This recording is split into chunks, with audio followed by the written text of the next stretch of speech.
Mr. President, former President Fidel V. Ramos, Senate President Pimentel, and all former Senate Presidents, former President Joseph Estrada, esteemed colleagues, to the family of Manang Leti, Lila, Ranjit, Chanda.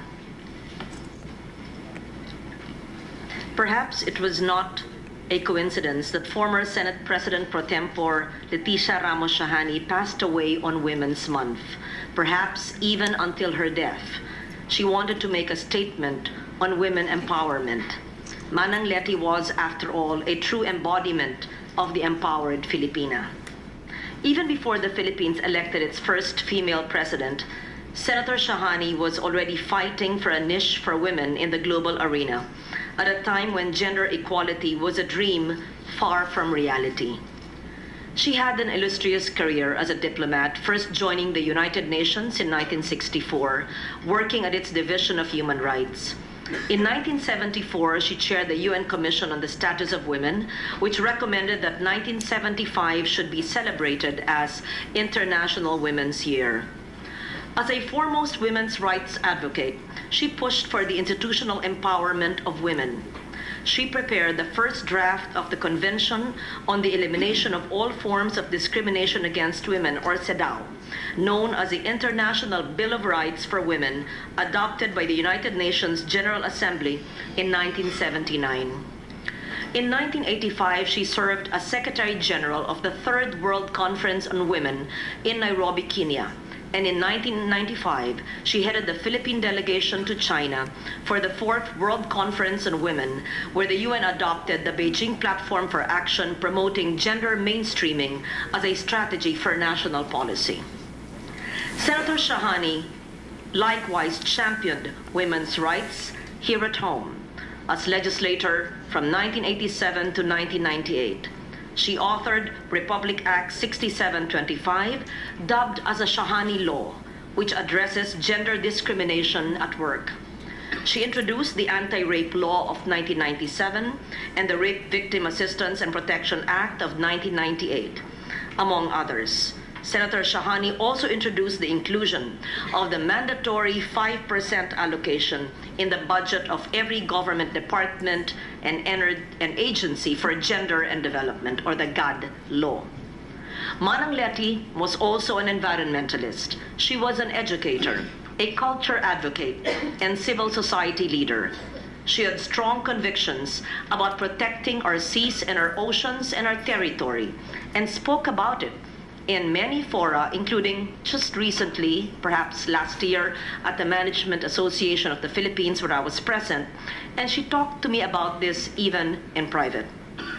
I am glad that the Senate was able to honor the contributions to the nations of Manang Leti while she was still alive.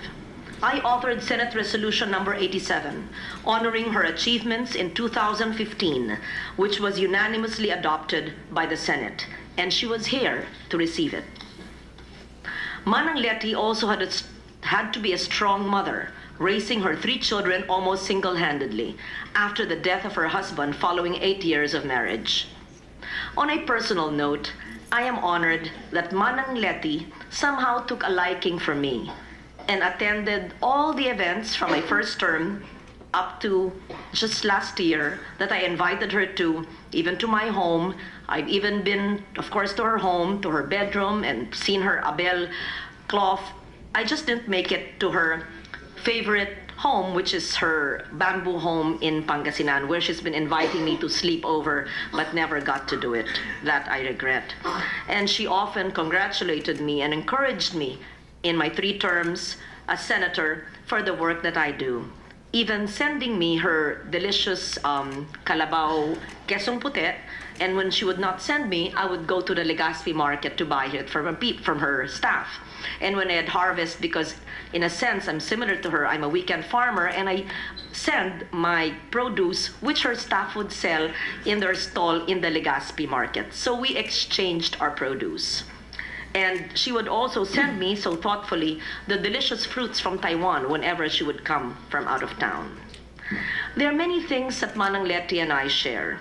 Our love for bamboo, her lovely home. I'm sure the children would enjoy there, and perhaps now, even much later, I could join you in an overnight stay, which your mother used to invite me all the time. For culture, I think she's one of the authors of the, if not the principal author of the NCCA bill that became law, creating the NCCA. For oceans and the seas, she was very passionate about that. And she was a stickler for protocol. I think it was Senator Rene who said, for precision and for detail. In fact, I don't know if I should say this, just a little anecdote. Once, when she was with the MECO, the Manila Economic and Cultural Office in Taiwan, and I was chair of the Foreign Relations Committee on my second term, she sought an appointment with me and even went through the process of calling me, not directly when she could have had, but she called me in the landline in my office. And somehow a staff who was quite new answered it. And instead of informing me of the appointment that former Senator Shahani wanted with me when Manang Leti could have called me directly, the staff called the PROC embassy, the People's Republic of China embassy, asking whether it was actually appropriate for a MECO board member to see the chairman of the Foreign Relations Committee. And you can imagine how angry she was when she found out about this, and how angry I was, just like her. She called me. Of course, she found it very improper, and rightly so. So Manang Leti would not leave it at that. She called me, and I would never hear the end of it. And she did not mince words in telling me that I should fire that staff. I followed her. And the next day, the staff was nowhere to be found. So that's not to cast aspersion at her. All I'm saying is that she knew what was right and what was correct protocol and what was incorrect. And I just followed her because she's right. So another treasured conversation with Manang Leti was when she said, soon after 1998, I think in my first or second term, that she was right in endorsing my candidacy then when I went to her home in Bel Air in 97 before I ran, and when I sought, of course, the endorsement of then President Fidel V. Ramos, who was responsible for putting me in the Lakas slate when I was interviewing him in the Rizal room in Malacanang when I was a young journalist of 37 years old. So after then President Ramos asked me to join the Lakas slate, I consulted your sister, Mr. President, and she endorsed me. And many years later, she would tell me, I didn't make a mistake, in fact, do this, do that. Then she would tell me about all the advocacies that she would do in the Senate. And she said, you're continuing where I left off. I could go on and on, but it's just too many stories to tell.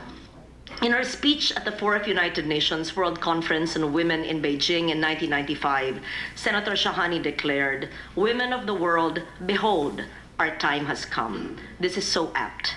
Manang Leti, your time here on earth may have come to pass, but behold, your legacy shall live forever. Thank you for your work to empower not only the Filipino women, but also the women of the world. Thank you for your untiring service. Thank you for your love, for your inspiration, for your brilliance, and for your elegance. Thank you. May you rest in peace.